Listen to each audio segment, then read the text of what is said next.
Hello students, welcome to my YouTube channel.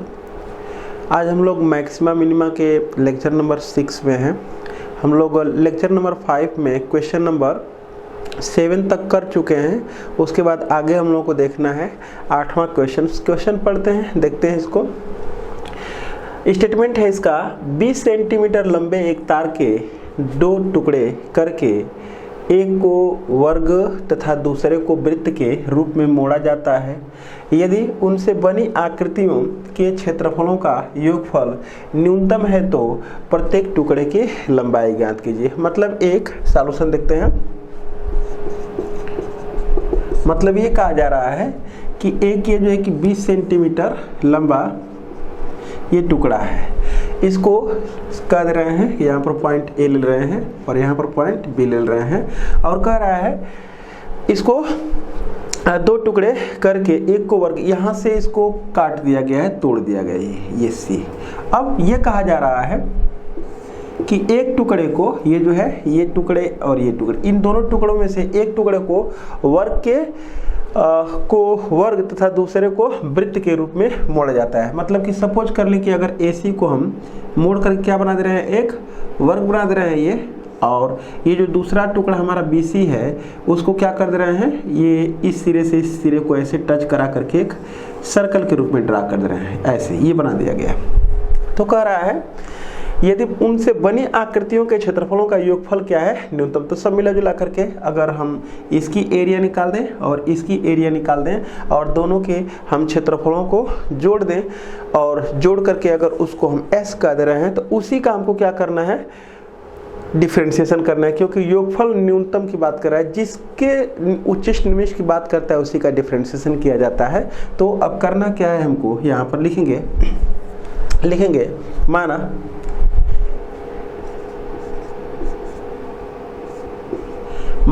वर्ग की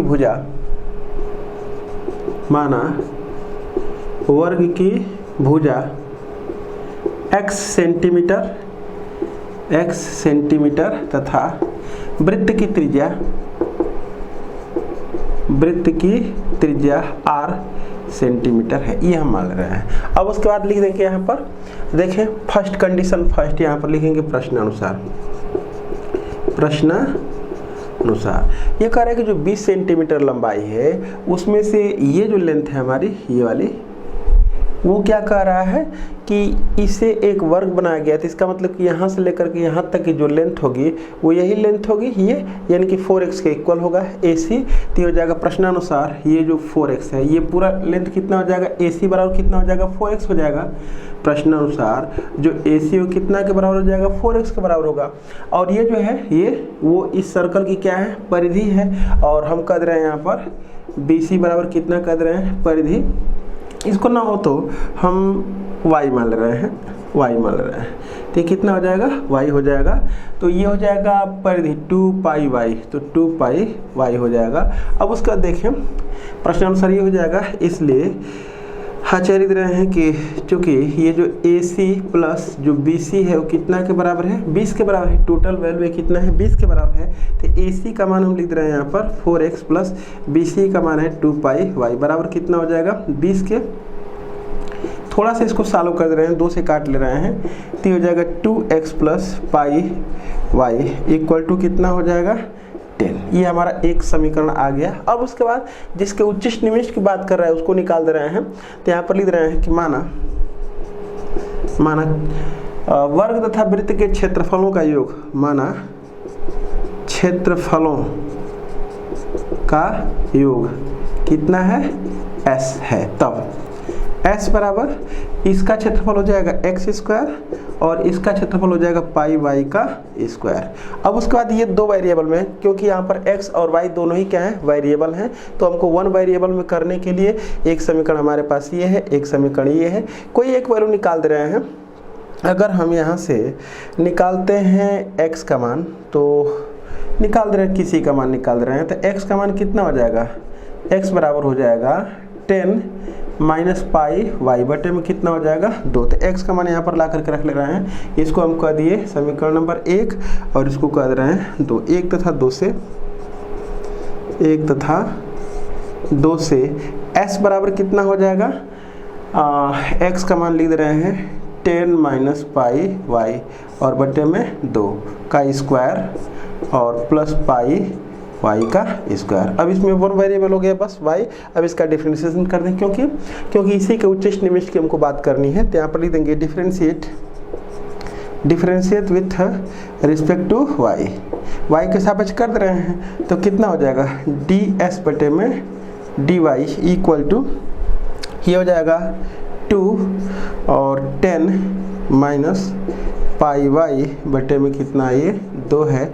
और फिर इसका डिफरेंशिएशन एक बार और कर देंगे, तो कितना हो जाएगा, ये ना हो तो हम इस 2 को पीछे कर ले रहे हैं, चले कोई बात नहीं है। यहाँ पर ये 1/2 मतलब सब मिला जुला करके अगर हम इसको क्या कर लेते हैं 4 भी अगर कर लेंगे पीछे तो भी कोई दिक्कत नहीं है, चले कोई दिक्कत नहीं है। तो ये कितना हो जाएगा, एक बार इसका और डिफरेंशिएशन करेंगे तो कितना हो जाएगा -π/2 हो जाएगा, तो हो जाएगा -π/2। क्या किए हैं, ये जो पोर्शन हमारा है इसका डिफरेंशिएशन किए हैं, तो x⁴n का nx⁴n-1 होता है, तो ये हो जाएगा n और x⁴ इसका पावर n-1 कर देंगे तो ये हो जाएगा। लेकिन फिर इसका जब डिफरेंशिएशन करेंगे इसका तो ये तो 0 हो जाएगा और ये हो जाएगा -π और बटे में 2, तो यही मैं लिख दिया हूँ। और इसका कर दे रहे हैं तो ये हो जाएगा +2πy। एक बार और ना हो तो डिफरेंशिएशन इसका कर दे रहे हैं, एक बार और चाहे तो इसका डिफरेंशिएशन कर दिया जाए, ताकि जो है कि हम मतलब फर्स्ट डेरिवेटिव सेकंड डेरिवेटिव दोनों में से किसी का यूज कर सकते हैं। चले सेकंड डेरिवेटिव का ही यूज कर दे रहे हैं, तो ये कितना हो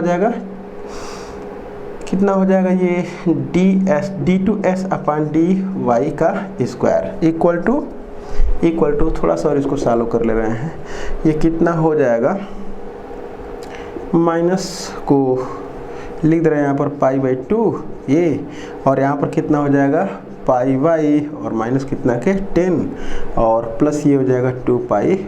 अब कर दे रहे हैं इसका, तो इसका डिफरेंशिएशन करेंगे तो हो जाएगा π² बटे में 2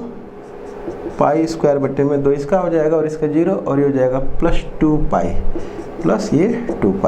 इसका मतलब कि अब यहाँ पर y का कोई मान रखेंगे तो वो तो पॉजिटिव है ही है, बस ये है कि यहाँ से y का मान तो निकाल लें, लिखेंगे फॉर मैक्स और मीन ds बटे में dy बराबर कितना हो जाएगा 0। क्योंकि ये मतलब कि नॉट डिफरेंशिएबल तो होगा, नॉन डिफरेंशिएबल की यहाँ पर केस ही नहीं है, बस ds अपॉन dy का मान कितना के बराबर होगा 0 के बराबर होगा। तो यहाँ पर 0 के बराबर करके और निकाल दे रहे हैं, तो क्या बचा है यहाँ पर हमारा ये है तो ये है π²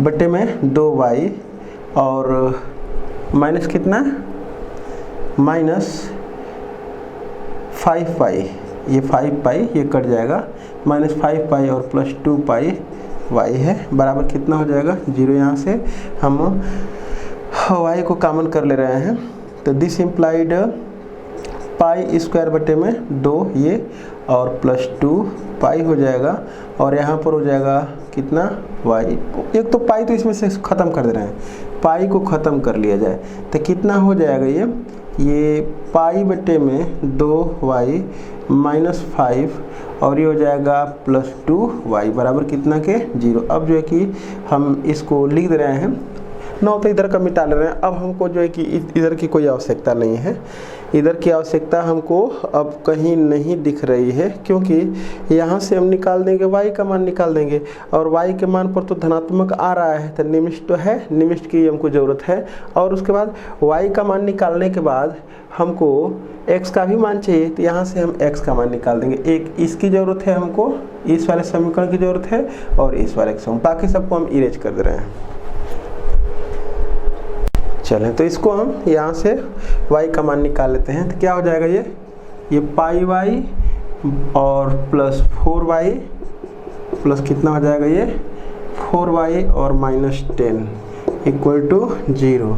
यहाँ से हम y का मान निकालेंगे तो आ जाएगा 10 बटे में 4 + पाई, ये हो जाएगा 4 + पाई, ये आ गया y का मान। अब यहाँ पर लिख रहे हैं क्या d2s अपॉन dy का स्क्वायर एट y बराबर 10/4 + पाई पर जो वैल्यू आएगी y बराबर 10/4 + पाई, तो इस पर जो वैल्यू आ रही है वो तो यही होगी, इसमें कोई चेंजिंग नहीं, क्योंकि उसमें है ही नहीं y, पाई स्क्वायर बटे में 2 प्लस 2 ये क्या है, ग्रेटर देन 0, इसलिए y बराबर कितना पर 10/4 प्लस पाई पर कौन s निम्नलिखित होगा, क्योंकि निगेटिव है, सॉरी पॉजिटिव है, निम्नलिखित होगा। तो ये निम्नतम की बात कर रहा था हमसे, योग निम्नतम तो हो गया। अब उसके बाद हमको पहले x और y का मान निकालना है, तब उसके बाद दोनों भागों की लंबाई हमें निकाल देंगे। दोनों भागों की लंबाई मतलब कि AC निकालना है और BC निकालना है। तो हम AC देख पा रहे हैं, यहाँ पर ये लिखे हैं BC की वैल्यू ये है, तो हम y को भी निकाल रहे हैं, y का मान। अब इधर का इरेज करें, इधर की हमको कोई जरूरत नहीं है।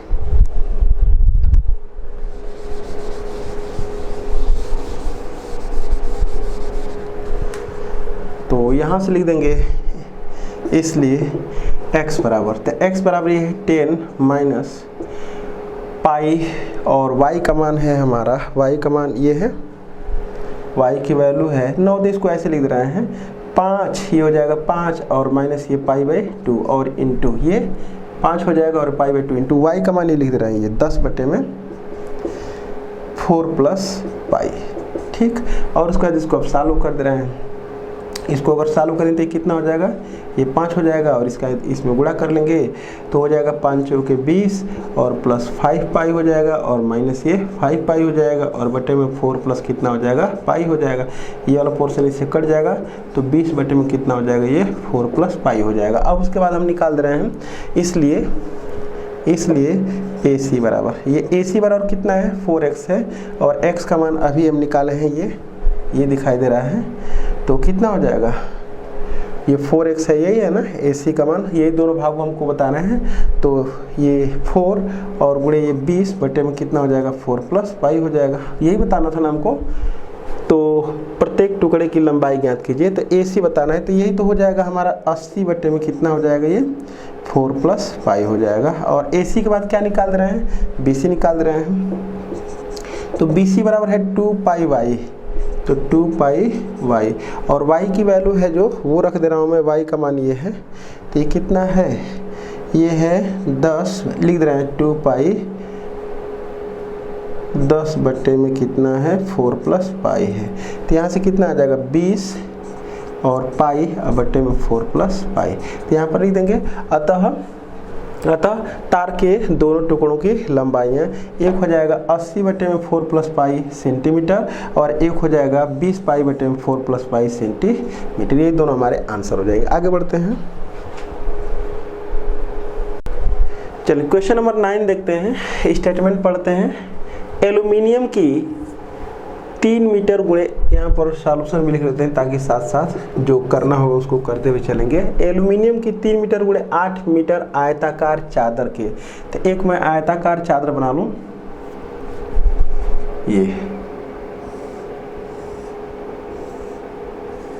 ये है, ये 8 है, 8 मीटर, और ये कितना है, ये 3 मीटर है, ठीक। कि प्रत्येक कोने से समान वर्ग काटने पर, माने स्क्वायर काट लिया गया है, यहाँ से एक स्क्वायर काटा गया है, ऐसे एक यहाँ से स्क्वायर काटा गया है, और सबकी जो लेंथ है मतलब कि जो भुजा की माप है वो समान है, एक यहाँ से काटा गया है और एक यहाँ से काटा गया। आगे बने एल्युमिनियम के फलकों को मोड़ करके, बाकी जो बच रहा है उसको क्या कर दिया गया है, मोड़ दिया गया है, मतलब कि जो इसमें से बचेगा उसको मैं यहाँ पर बना दे रहा हूँ, यहाँ बना दूँ, ये बचेगा इसका पार्ट, मतलब इसको अगर हटा ले रहे हैं ऐसे, इसको ये अगर हटा लिया जाए इसको, इतना पोर्शन ये, तो जो बच रहा है इसको क्या कर दिया जा रहा है, मोड़ दिया जा रहा है। तो मैं मोड़ दूँ, यहाँ पर मोड़ने से एक आकृति जो बनेगी उसको मैं बना के दिखाता हूँ यहाँ पर।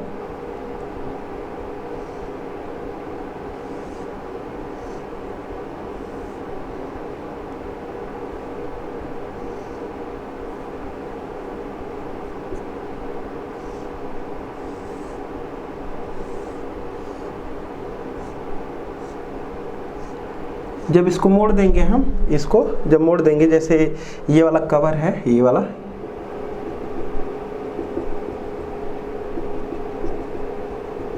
जब इसको इसको ऐसे मोड़ देंगे, इसको ऐसे मोड़ देंगे, इसको ऐसे मोड़ देंगे, इसको ऐसे मोड़ देंगे। जैसे माचिस की जो डिब्बी होती है जिसमें माचिस रखे गए होते हैं, उसको अगर निकाल देंगे तो जो नीचे का पोर्शन होता है माचिस में से, माचिस की डिब्बी में से जिसमें माचिस रखा गया होता है उसको निकाल देंगे तो जो पोर्शन दिखाई देता है जिसमें तीलियाँ रखी गई होती हैं, उसी के आकार का एक हम ढक्कन बना दिए हैं। मतलब ऐसा करेंगे तो एक ढक्कन बन जाएगा। तो हमसे कह रहा है मोड़कर ढक्कन रहित, मतलब कि एक आकृति बनाई गई है और उसका ऊपर से खुला हुआ है। मतलब जिस प्रकार से माचिस की तीली जिसमें रखी गई होती है ऊपर से खुला होता है पोर्शन, तो उसी प्रकार से ये एक हमारा ढक्कन बनाया गया है। कह रहा ढक्कन रहित, मतलब कि ये इसका ढक्कन नहीं, ऊपर से खुला हुआ है, एक संदूक बनाया गया, इनमें एक संदूक बनाया गया, बक्सा बनाना है। इस प्रकार बने संदूक का अधिकतम आयतन ज्ञात कीजिए। इसका मतलब कि हम इसका आयतन फल निकाल देंगे और देखेंगे कि वो जो हमारा आयतन है उसी के उच्चिष्ट निमिष्ट की बात करनी है तो आयतन फल निकालेंगे, फिर उसी का हमको क्या करना है, डिफरेंशिएशन करना है। तो सबसे फर्स्ट हम देख लेंगे कि जब इसको मोड़ देंगे, इसको मोड़ देंगे, इसको मोड़ देंगे, इसको मोड़ देंगे तो लंबाई में से कितनी की, अगर हम इस ढक्कन की माप कहें, अगर हम इस ढक्कन को ले लें ऐसे, तो हम ये पूछें कि ये कितना होगा, ये कितना, मतलब ये पूछें और ये पूछें कितना होगा, तो सीधी सी बात है ये जो लेंथ हो जाएगी हमारी, ये वाली ये लेंथ जो हमारी हो जाएगी वो कितनी हो जाएगी, ये मान ले रहे हैं कि यह कितना है, x है। तो अगर यह x है और चूंकि यह वर्ग था तो ये भी कितना हो जाएगा x, ये भी कितना हो जाएगा x, और ये भी कितना हो जाएगा x, ये x, ये भी x, ये x, ये भी x, ये x, ये भी x, और ये x, ये भी x। तो ये जो लेंथ हो जाएगी हमारी वो 8 माइनस कितना हो जाएगा, 2x हो जाएगा ये वाला पोर्शन। तो ये भी 8 माइनस 2x हो जाएगा और ये कितना हो जाएगा, 3 माइनस 2x हो जाएगा, क्योंकि ये पूरा 3 था, तो ये हो जाएगा 3 माइनस 2x हो जाएगा। और जो हाइट हो जाएगी, ये तो नीचे का हिसाब किताब है, और जो हाइट हो जाएगी जो इसको हम मोड़ेंगे तो वो x हो जाएगा। तो हाइट इसकी कितनी हो जाएगी, x। तो वही बस मैं लिख रहा हूँ यहाँ पर, ये 8 माइनस 2x लिख रहा हूँ, ये 8 माइनस 2x हो गया ये, और ये कितना हो जाएगा, ये हो जाएगा हमारा, चले इसको लिख दे रहे हैं 3 माइनस 2x कर दे रहे हैं इस वाले पोर्शन को, और ये जो इसको क्या कर दे रहे हैं, x। तो हम अब निकाल देंगे आयतन। तो यहाँ पर लिख देंगे माना संदूक का आयतन भी है, माना संदूक का आयतन भी है तथा प्रत्येक वर्ग की भुजा, प्रत्येक वर्ग की भुजा कितनी है, x मीटर है, x मीटर है। लिख देंगे इसलिए v बराबर, तो v का मतलब संदूक का आयतन, संदूक का आयतन क्या हो जाएगा, लंबाई गुणे चौड़ाई गुणे ऊंचाई, क्योंकि वो बक्सा है घनाभाकार, तो हो जाएगा x 3 माइनस 2x और ये हो जाएगा 8 माइनस 2x। अब उसके बाद इसी काम को उच्चिष्ट निमिष्ट की बात करनी है, और यहाँ पर ये जो है x क्या है, वेरिएबल है। क्यों, क्योंकि वो तो हमको पता है नहीं कि वो कितनी माप का वर्ग काटना है, तो वही क्या है, वेरिएबल है, उसी को हमको निकालना है। उसको अगर निकाल देंगे तो हमसे जो पूछा है वो निकाल, इस प्रकार बने संदूक का अधिकतम आयतन जो पूछ रहा है हम निकाल लेंगे, क्योंकि आयतन यही है। अगर x का मान निकालेंगे तो अधिकतम आयतन को हम निकाल देंगे। तो यहाँ से इसको डिफ्रेंशिएट करें तो क्या हो जाएगा, dv/dx इक्वल टू, चाहे तो इसका मल्टीप्लाई कर लेंगे और मल्टीप्लाई करने के बाद 3 घात में क्यूबिक बनेगा तब कर लेना, तो 3 फंक्शन के प्रोडक्ट का डिफ्रेंशिएशन कैसे किया जाता है वैसे भी किया जा सकता है। तो हमारे पास दोनों ही तरीके हैं, तो कर दे रहे हैं, इसको गुणा ही कर ले रहे हैं। तो अगर इसको गुणा कर देंगे पहले तो कितना हो जाएगा, ये हो जाएगा हमारा, कर लें यहाँ पर, तो ये 3x माइनस 2x का स्क्वायर हो जाएगा और ये हो जाएगा 8 माइनस 2x। एक बार और इसका गुणा कर दे रहे हैं हम, तो ये हो जाएगा 8 तरीके 24x ही इसका इसमें, और माइनस 6x का स्क्वायर, इसका इसमें गुणा करेंगे तो माइनस 16x स्क्वायर, और इसका इसमें करेंगे तो प्लस 4x का क्यूब हो जाएगा। तो इसको हम लिख दें, कितना हो जाएगा, 4x का क्यूब, ये वाला हो गया, और इस दोनों को जोड़ दें तो 16 6 22 हो जाएगा, 16 6 ये हो जाएगा 8 तरीके 24 है, 3 गुना के 6 और 8 गुना के 16, तो 16 6 22 हो जाएगा हमारा x का स्क्वायर। तो माइनस 22x का स्क्वायर, ये हो गया प्लस 24x, तो हो जाएगा प्लस 24x। ये हो गया कितना v बराबर, तो ये हो जाएगा dv बटे में dx equal to 4 3 12x square और माइनस 22 गुना के 44x और प्लस कितना हो जाएगा 24। एक बार और डिफ्रेंशिएशन कर दें इसको, d2v अपान dx का square equal to 24x minus कितना हो जाएगा 44। अब उसके बाद फॉर मैक्स और मीन, मतलब कि उच्चिष्ट या निम्नलिखित के लिए v के उच्चिष्ट या निम्नलिखित मान के लिए क्या हो जाएगा dv अपान dx बराबर 0। दिस इम्प्लाइड, इसको 0 के बराबर कर ले रहे हैं, तो 0 अगर कर लेंगे तो इसमें 4 तो कॉमन हो जाएगा, तो हो जाएगा 4 कॉमन, तो 3x स्क्वायर और माइनस 11x हो जाएगा और 4 छक्के 24, तो प्लस कितना हो जाएगा 6 बराबर 0।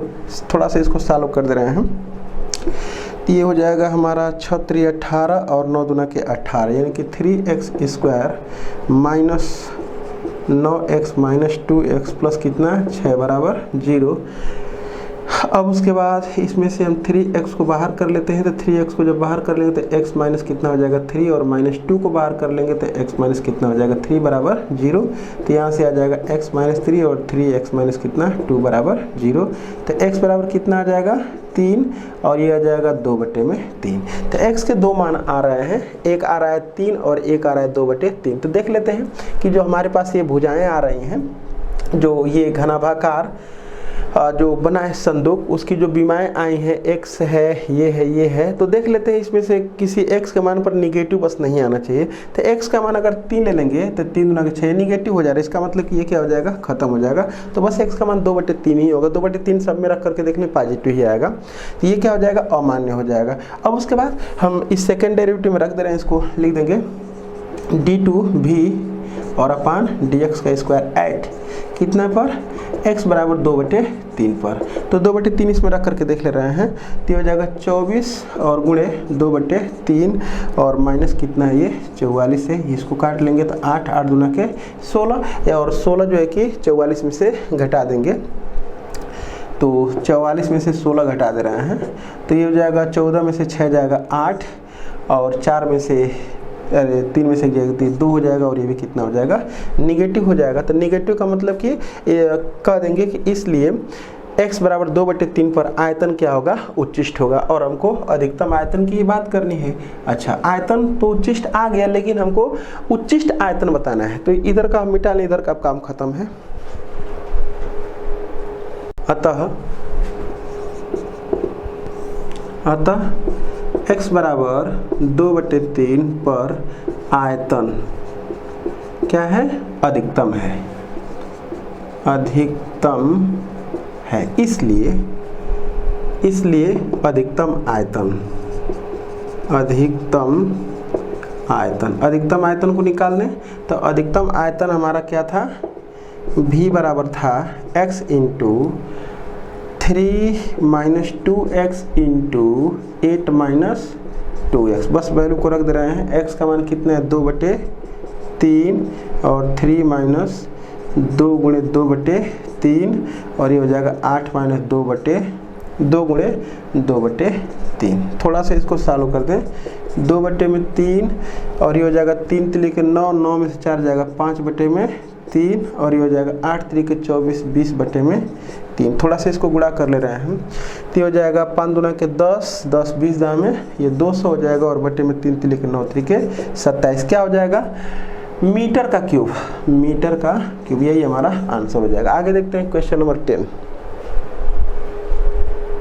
क्वेश्चन नंबर 10 है, टोटल 14 क्वेश्चन है, अभी 10वां क्वेश्चन चल रहा है।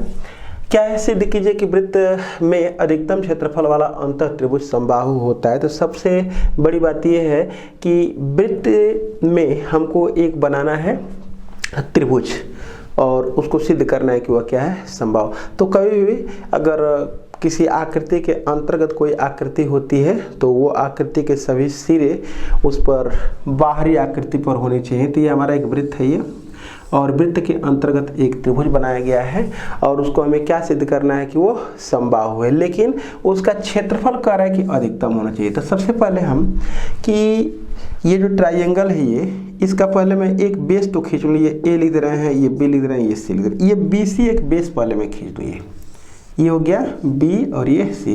तो अगर इसके अंतर्गत त्रिभुज बनाना है तो तीसरा शीर्ष भी कहाँ होना चाहिए, वृत्त पर ही कहीं ना कहीं होना चाहिए, चाहे यहाँ हो जाएगा, यहाँ पर मैं बना करके दिखा देता हूँ रफली। ये है, ये बी है और ये क्या है सी।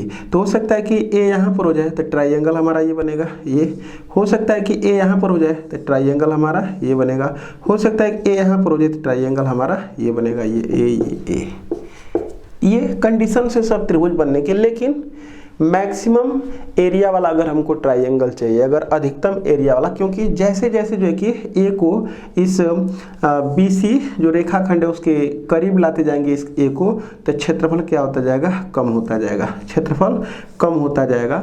तो मैक्सिमम क्षेत्रफल आने के लिए त्रिभुज का अधिकतम क्षेत्रफल तभी आएगा जब ये जो वर्टेक्स हमारा ए है वो एकदम से क्या हो, हाइट पर हो, मतलब कि यहाँ से इसकी जो डिस्टेंस हो सबसे ज़्यादा हो। और मैक्सिमम डिस्टेंस तभी हो सकती है जब हम इस एक वृत्त का क्या खींच ले रहे हैं, डायामीटर खींच ले रहे हैं, ये डायामीटर खींच ले रहे हैं।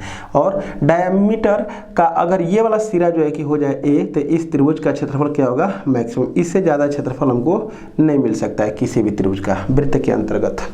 तो समझते हैं अब। तो इस प्रकार से हमारा जो त्रिभुज है उसकी कंडीशन क्या होनी चाहिए वहाँ तक अभी हम पहुँचे हैं कि जो इसका ये सिरा है वो इस डायामीटर पर कहीं ना कहीं होना चाहिए। मान ले रहे हैं कि यह क्या है, सपोज कर लेते हैं कि वृत्त का जो केंद्र है उसको लिख ले रहे हैं, वृत्त का जो केंद्र है उसको कुछ ए बी सी डी, चलो ओ लिख दे रहे हैं, इसको ओ लिख दिया जा रहा है। तो यहाँ पर लिखेंगे सॉल्यूशन, क्या लिखेंगे, वृत्त के अंतर्गत, वृत्त के अंतर्गत अधिकतम क्षेत्रफल वाले त्रिभुज, वृत्त के अंतर्गत त्रिभुज का क्षेत्रफल अधिकतम होगा यदि वृत्त के अंतर्गत त्रिभुज ए बी सी का क्षेत्रफल अधिकतम होगा यदि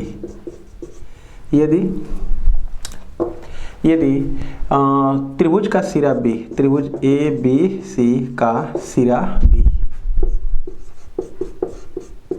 बी कहाँ पर हो, वृत्त के व्यास का एक सिरा हो, बी वृत्त के व्यास का एक सिरा हो, एक सिरा हो। मान ले रहे हैं यहाँ पर, माना वृत्त की त्रिज्या ए मान ले रहे हैं, माना वृत्त की त्रिज्या कितनी है ए, और तथा एक हम ये कोण ले रहे हैं, ये वाला जो कोण ले रहे हैं ए तथा कोण B A C equal to कितना मान दे रहे हैं, थीटा मान दे रहे हैं, क्योंकि ये थीटा अगर मान लेंगे तो हम लोगों का ये आसानी से हो जाए, क्योंकि इस प्रकार का एक सवाल पीछे भी आया था ए। अब उसके बाद ये अगर ए है, ये सब मिला करके फिर वही हमको काम करना है कि अधिकतम क्षेत्रफल के अधिकतम और न्यूनतम की बात, त्रिभुज एबीसी का अधिकतम क्षेत्रफल की वह बात कर रहा है यहाँ पर। अंतर त्रिभुज समबाहु यहाँ पर सिद्ध कीजिए कि वृत्त के अंतर अधिकतम क्षेत्रफल, तो अधिकतम क्षेत्रफल की कंडीशन में हमेशा त्रिभुज का पहले क्षेत्रफल निकालेंगे, उसी का डिफरेंशिएशन हमको करना है। तो इसका क्षेत्रफल निकालने के लिए फिर हमको क्या चाहिए, ये आधार चाहिए और ऊंचाई चाहिए। तो आधार और ऊंचाई अगर चाहिए तो ये डिस्टेंस निकल चुकी है, निकाल देंगे, और ये निकालने के लिए यहाँ से इसको हमको ज्वाइन करना पड़ेगा, इसको कोई भी एक ठो बस ज्वाइन कर लेंगे, हो जाएगा हमारा, इसी को बस ज्वाइन कर ले रहे हैं। तो ये क्या है, अगर पूरा थीटा है तो ये वाला जो एंगल हो जाएगा वो थीटा बाई 2 हो जाएगा, ये भी कितना हो जाएगा, थीटा बाई 2 हो जाएगा, और इसको भी चाहे तो मिला लें ऐसे, तो ये कितना हो जाएगा, ये थीटा हो जाएगा। क्यों, क्योंकि इस त्रिभुज का बहिष्ठ कोण है, दोनों के योगफल के बराबर हो जाएगा। और इस कंडीशन में अगर ये सिरा व्यास का सिरा होगा तो उस कंडीशन में त्रिभुज क्या हो जाएगा, समद्विबाहु हो जाएगा। क्यों, ये इसके क्या हो जाएगा, बराबर। क्यों, देख लें इस त्रिभुज और इस त्रिभुज, देखिए ये दोनों में क्या है, उभयनिष्ठ है, और जो ये वाली लेंथ है इस वाली लेंथ की क्या हो जाएगी, बराबर, क्योंकि ये परपेंडिकुलर है ही। परपेंडिकुलर ये है ही हमारा, क्योंकि ये सेंटर है और ये हमारा यहाँ पर देख पा रहे हैं कि जो इसके लंबवत BC के लंबवत एक व्यास होकर के जा रहा है, उसी पर ये हमारा ये A स्थित है और उस कंडीशन में तब ये क्या हो जाएगा, लंब हो जाएगा। तो हमको करना क्या है, ये देख लें, ये दोनों में उभयनिष्ठ है और ये लेंथ इस लेंथ के बराबर है। और अगर देखें तो देखें ना, ये वाला एंगल भी इस एंगल के क्या है, बराबर है। ये वाला एंगल भी इस एंगल के बराबर हो जाएगा। तो बस ये इसी से काम चल जाएगा कि ये दोनों में क्या है, उभयनिष्ठ है, ये इसके बराबर है और यह कोण इस कोण के बराबर, यह कोण इस कोण के बराबर, तीसरा अपने आप हो जाएगा। तो ऐसे दोनों क्या हो जाएंगे, सर्वांगसम त्रिभुज हो जाएंगे। तो यानी कि ये साइड इस साइड की क्या हो जाएगी, इक्वल, यानी सब मिला करके यह क्या है, समद्विबाहु हमारा त्रिभुज है। लेकिन हमको क्या दिखाना है, समबाहु दिखाना है। तो समबाहु दिखाने के लिए अगर बस इतना दिखा दें, ये वाला जो एंगल अगर आ जाता है हमारा कितने का, 60 अंश का, तो 60 अंश का अगर आ जाएगा तो चूंकि ये बराबर ये है तो इसलिए ये कोण इस कोण के बराबर हो जाएगा। तो 60 है तो बचा 120, तो 120 में से दोनों आधे आधे बांट लेंगे तो 60-60 यानी कि पूरा हमारा समबाहु त्रिभुज हो जाएगा। तो यहाँ पर अब लिखते हैं वृत्त की त्रिज्या A और कोण BAC बराबर थीटा। अब उसके बाद हम कर देते हैं यहाँ पर क्या निकालना है, त्रिभुज का क्षेत्रफल निकालने के लिए हम ये निकाल रहे हैं, इसका नाम ABCD D लिख रहे हैं इसको, त्रिभुज। अब त्रिभुज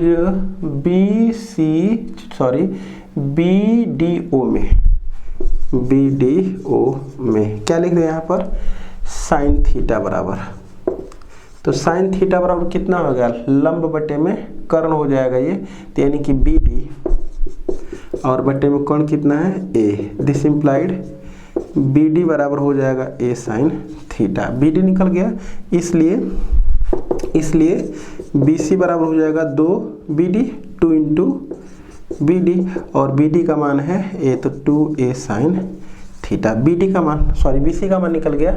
अब उसके बाद AD निकाल दें, तो पहले कास थीटा निकाल दें। तो कास थीटा बराबर आधार बटे में कोण, यानी कि OD और बटे में A। This implied OD equal to कितना आ जाएगा, A कास थीटा, तो हो जाएगा A कास थीटा। अब उसके बाद OD हमारा निकल गया, तो इसलिए AD बराबर, तो AD बराबर हो जाएगा OA प्लस OD के, OA का मान कितना है, A प्लस OD का मान है A कास थीटा।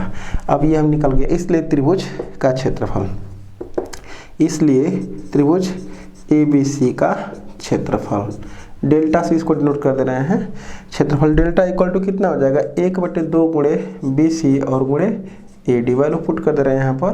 तो ये 1/2 गुणे BC का मान है 2A साइन थीटा और AD की वैल्यू है A plus A cos theta. बस अब इसी में से ये तो हमारा यहाँ पर कांस्टेंट है, ये तो कांस्टेंट है, क्योंकि जो वृत्त है हमारा वो गिवन है, दिया गया फिक्स है वो, तो इसका मतलब ए कांस्टेंट है। बस वेरिएबल कौन होगा, थीटा, क्योंकि भिन्न भिन्न स्थितियों के लिए हमको थीटा देखना है कि कब त्रिभुज का क्षेत्रफल मैक्सिमम होगा, तो थीटा ही यहाँ पर क्या हो जाएगा, वेरिएबल हो जाएगा। क्योंकि मैं कहा हूँ कि अगर यहाँ पर वर्टेक्स रहेगा तो त्रिभुज का क्षेत्रफल कम होगा, यहाँ पर जाएगा त्रिभुज का क्षेत्रफल और थोड़ा बढ़ेगा, तो कौन घटेगा बढ़ेगा, ये एंगल घटेगा बढ़ेगा ए के रोटेट करने पर।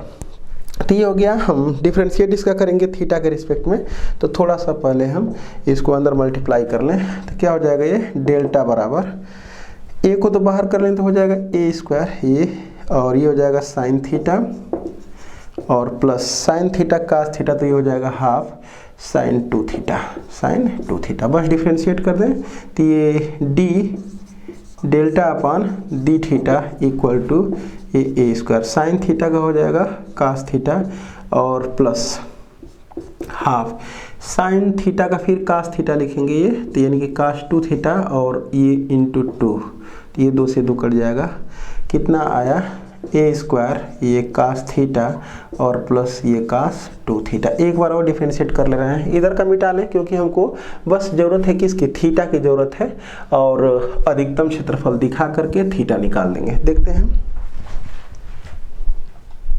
तो थोड़ा सा एक बार और इसको डिफरेंशिएट कर दे रहे हैं, d2 delta upon d theta का स्क्वायर, तो ये है ए स्क्वायर और कास थीटा का माइनस साइन थीटा और कास थीटा का फिर माइनस साइन थीटा, यानी कि माइनस साइन 2 थीटा और इंटू यहाँ पर कितना हो जाएगा 2 थीटा का 2 हो जाएगा।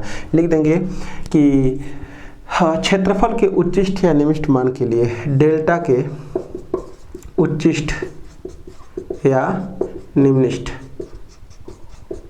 मान के लिए क्या हो जाएगा, d delta upon d theta equal to कितना हो जाएगा 0। This implied A square cos theta plus cos 2 theta बराबर कितना आ जाएगा 0। तो ए तो 0 होगा, नहीं तो ये 0 होगा, तो कितना आ जाएगा कास थीटा बराबर माइनस कास 2 थीटा। तो दो कंडीशन बनेगी, एक बार लिख सकते हैं यहाँ पर कि कास थीटा बराबर कास पाई माइनस 2 थीटा लिख देंगे और एक बार पाई प्लस 2 थीटा लिख लेंगे। देख लेंगे कि किस पर जो है कि जो एंगल आ रहा है उसको एडजस्ट कर रहा है। तो कास से कास को हटाकर लिखेंगे थीटा बराबर कितना पाई माइनस 2 थीटा। तो हो जाएगा कितना 3 थीटा बराबर कितना के पाई के, तो थीटा बराबर आ जाएगा पाई बाई 3। पाई बाई 3 का मतलब कितना आ गया 60 अंश आ गया। अब उसके बाद अगर मान लीजिए कि ये हम लिखे होते ऐसे थीटा बराबर पाई प्लस 2 थीटा ऐसे लिख दिए होते, तो कितना हो गया होता थीटा बराबर माइनस पाई हो गया होता, और निगेटिव एंगल तो हो नहीं सकता त्रिभुज में। तो थीटा का मान आ गया पाई बाई 3, ये जो मैंने माना था वो थीटा का मान आ गया पाई बाई 3। और लास्ट में लिखेंगे कि चूंकि अगर त्रिभुज का सिरा ए अगर वृत्त के एक व्यास का सिरा हो जो इस पर, वो कौन सा व्यास, वो वाला व्यास ये लिया गया है। व्यास तो बहुत इस त्रिभुज के वृत्त के होंगे, लेकिन वो वाला व्यास लिया गया जो BC पर क्या है लंब है। तो यहाँ पर लिख देंगे कि चूंकि त्रिभुज ABC का जो सिरा ए है वो उस व्यास का सिरा है जो BC के क्या है लंबवत है, इसलिए यह जो त्रिभुज ABC है वो समद्विबाहु है जिसमें AB बराबर कितना है AC। उस कंडीशन में अगर ये 60 आ गया तो ये भी दोनों 60-60 अंश के होंगे, इसलिए त्रिभुज हमारा क्या होगा समबाहु होगा। तो बस हमको लिखना रह गया है, यहाँ तक अगर आ गए हैं तो एक बार बस यहाँ पर देख लें D2, इस पर निकाल कर दिखा दे रहे हैं कि कितना आ रहा है, अधिकतम क्षेत्रफल आ रहा है। तो अधिकतम क्षेत्रफल के लिए क्या करेंगे, यहाँ पर निकालेंगे now D2 delta upon d theta का स्क्वायर एट कितना पर थीटा बराबर पाई बाई 3 60 अंश पर निकाल दे रहे हैं। तो हो जाएगा माइनस तो कॉमन हो जाएगा, तो माइनस को कॉमन कर ले तो माइनस ये कितना हो जाएगा ए स्क्वायर साइन 60 अंश का मान करड़ी में 3/2 और प्लस ये साइन 120 अंश का भी मान करड़ी में 3/2 ही होता है। तो ये हो जाएगा करड़ी में 3, 2 से 2 कैंसिल हो जाएगा। तो देख पा रहे हैं कि ये क्या है, यहाँ से यहाँ तक पाई टी और यहाँ पर नीचे ऋण, यहाँ पर ऋण लगा है तो ये क्या हो जाएगा लेस देन 0। मिटा दे रहे हैं पूरा। तो यहाँ पर लिख देंगे अतः त्रिभुज का क्षेत्रफल अधिकतम है लिख देंगे। अब चूंकि त्रिभुज का सिरा त्रिभुज चूंकि त्रिभुज ABC का सिरा ए उस व्यास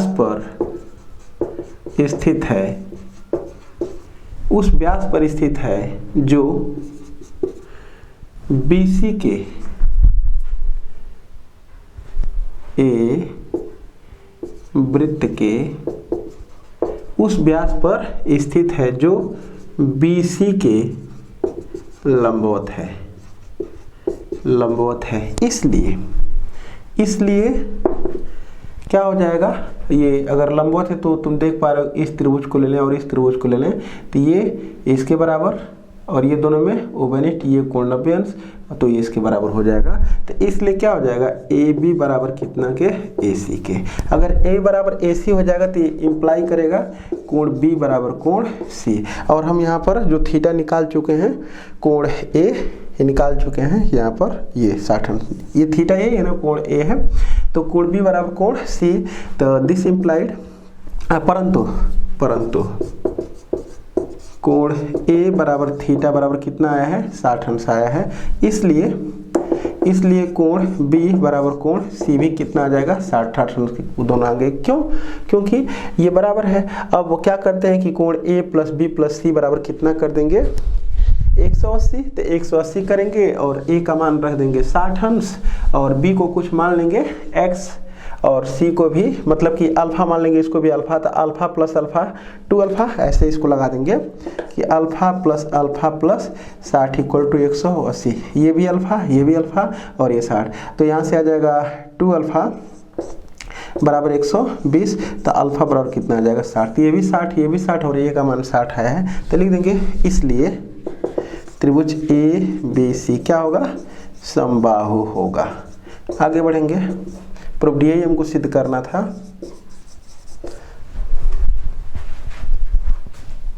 क्वेश्चन नंबर 11 देखते हैं। स्टेटमेंट है यदि एक समलंब चतुर्भुज के आधार के अतिरिक्त तीनों भुजाओं की लंबाई 10 सेंटीमीटर है तब समलंब चतुर्भुज का अधिकतम क्षेत्रफल ज्ञात कीजिए। यानी कि क्षेत्रफल का मैक्सिमम मान हमको उच्चिष्ट मान ज्ञात करना है समलंब चतुर्भुज के। तो यहाँ पर सॉल्यूशन देखते हैं क्या है। एक समलंब हमारा है,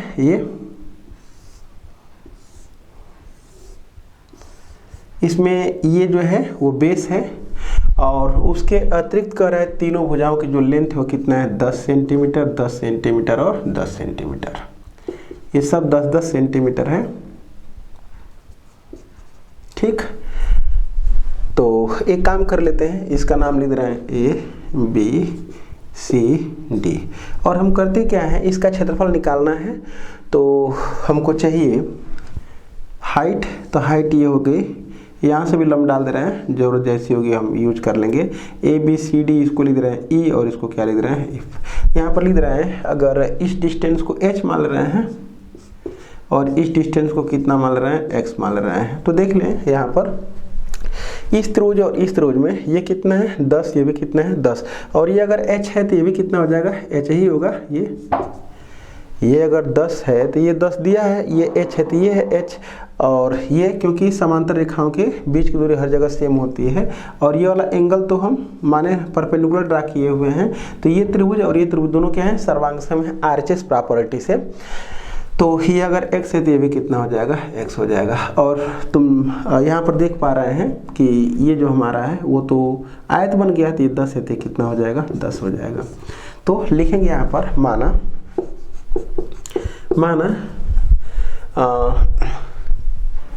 माना हम लिख रहे हैं DE बराबर H तथा AE बराबर X। माना समलंब चतुर्भुज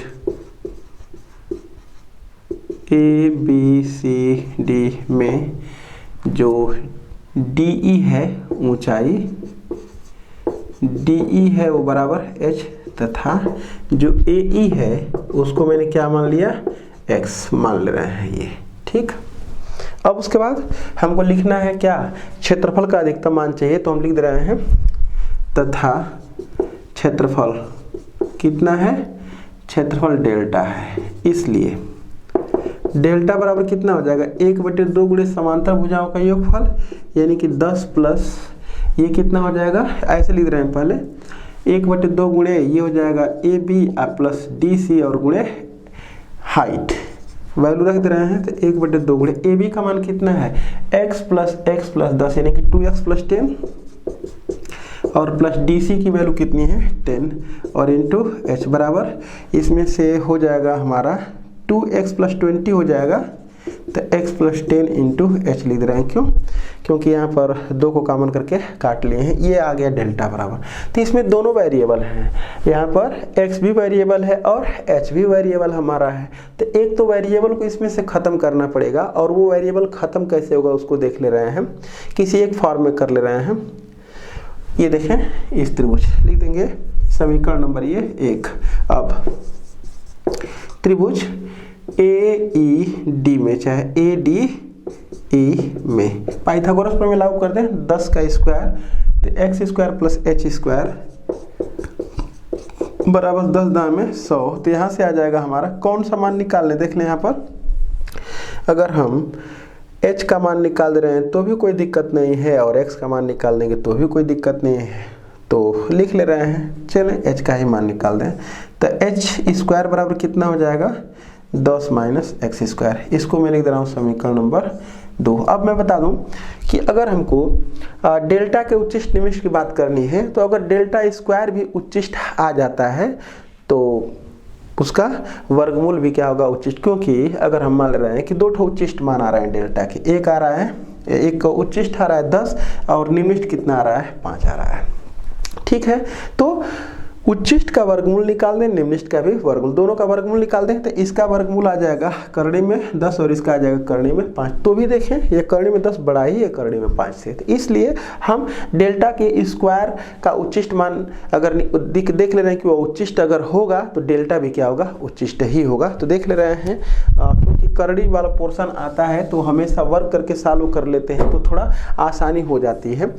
तो यहाँ से लिख रहे हैं 1 तथा 2 से, 1 तथा 2 से, 1 तथा 2 से ये डेल्टा का स्क्वायर हम लिख दे रहे हैं यहाँ पर, और डेल्टा का स्क्वायर करेंगे तो हो जाएगा x प्लस 10 का होल स्क्वायर और ये हो जाएगा h स्क्वायर, और h स्क्वायर के जगह पर लिख देंगे 100 माइनस एक्स स्क्वायर। बस यही काम करना था हमको। अब उसके बाद चाहे तो इसको वर्क कर दें और वर्क करने के बाद इसमें गुणा कर दें, तब उसका डिफरेंशिएशन कर दे रहे हैं, और नहीं तो डायरेक्ट भी किया जा सकता है। चले कर दे रहे हैं, तो वर्क करेंगे तो हो जाएगा x square plus 20x, x square plus 20x और प्लस हो जाएगा 10 10 में 100, और यहाँ पर आ जाएगा हमारा 100 माइनस एक्स स्क्वायर। गुणा कर दें जरा सा, इसका इसमें गुणा कर दें तो हो जाएगा 100 एक्स स्क्वायर इसका इसमें और माइनस एक्स पर घाते 4 इसमें हो गया, और ये हो जाएगा प्लस 2000 एक्स और माइनस हो जाएगा 20x का क्यूब, और इसका इसमें गुणा करेंगे तो प्लस हो जाएगा ये 10,000 और minus 100x square, 100x square. अब उसके बाद ऊपर से मिटा ले रहे हैं क्योंकि थोड़ा सा एक बार सवाल को देख ले रहे हैं किन किन चीज़ों की हमको ज़रूरत है।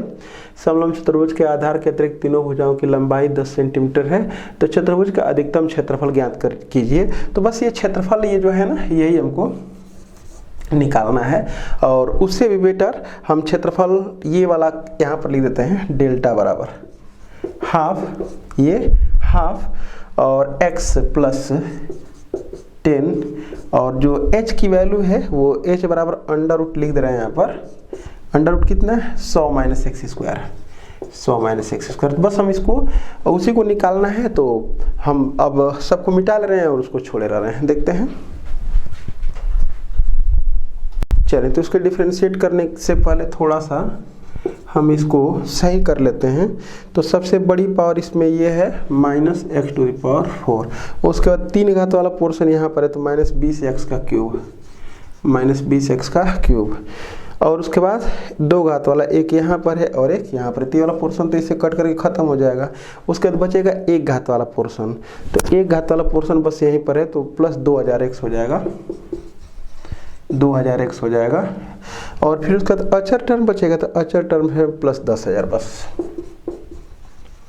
अब उसका डिफरेंशिएशन का इसको कितना लेट कर दे रहे हैं, इसको हम कुछ मान ले रहे हैं, चलें इसको मान ले रहे हैं s, ये जो डेल्टा स्क्वायर इसको क्या मान ले रहे हैं s मान ले रहे हैं। तो अब इसका डिफरेंशिएट कर देंगे x के सापेक्ष, तो ds upon dx equal to minus 4x का क्यूब और माइनस ये 20 60 एक्स स्क्वायर हो जाएगा, और प्लस कितना हो जाएगा ये 2000 हो जाएगा। एक बार और डिफरेंशिएट कर दें इसको, तो d2s अपॉन dx का स्क्वायर बराबर माइनस 12 एक्स स्क्वायर और माइनस 120 एक्स, और ये कितना हो जाएगा 0। लिख देंगे फॉर मैक्स और भी किसके लिए डेल्टा स्क्वायर चाहे s के उच्चिष्ट या निम्निष्ठ मान के लिए, निम्निष्ठ मान के लिए कितना हो जाएगा, s के उच्चिष्ट या निम्निष्ठ मान के लिए ds अपान dx बराबर कितना हो जाएगा 0। तो इसी को 0 के बराबर करके सॉल्व कर देते हैं।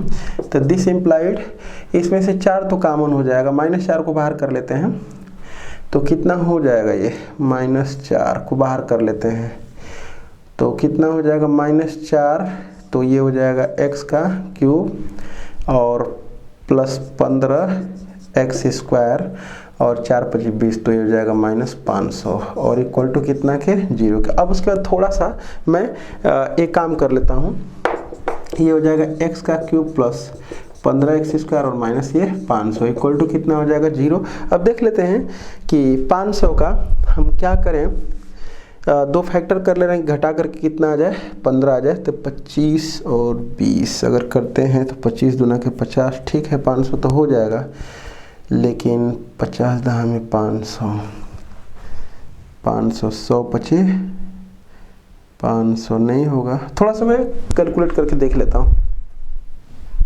तो हम यहाँ पर ध्यान नहीं दे रहे थे, ये क्यूबिक इक्वेशन है ना, क्वाड्रेटिक तो है नहीं, तो इसमें हमको देखना है कि x का मान क्या रखने पर इसको 0 कर देता है। तो x का मान इसमें अगर 5 हम रख देंगे तो ये संतुष्ट हो जाएगा, क्योंकि 5 × 5 = 25, 125 ही हो जाएगा, और ये हो जाएगा 5 × 5 = 25, आप 25 का 15 में गुणा कर देंगे तो हो जाएगा 375, और 375 और 125 जोड़ देंगे तो आ जाएगा 500, यानी कि ये x-5 को 3 बार लिख लें, फैक्टर करते हैं x-5, वैसे ज़रूरत नहीं है लेकिन चले कर दे रहे हैं क्योंकि एक ही मान ही आएगा वो।